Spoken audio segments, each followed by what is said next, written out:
So now let's see how we can use the convert selection to mask tool inside of Pixlr E.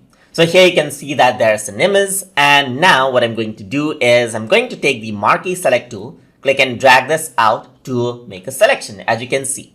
So right now it's a selection right here. So I'm just going to undo this out right here so that it gets back into place, as you can see. So now what I want to do is, let's say for example, convert this selection into mask. So in order to do that, I can go around into select, and then here you can see that there's an option called convert to mask. So if I were to click on this, now you can see that the selection area has been converted into mask right here, and on the top you have the mask features as well. So you can work as if now this is a mask. Actually this is a mask, so you can go around, add ingredient right here just like this, work around with the details, you can go around, remove the mask right here, and so forth, as you can see.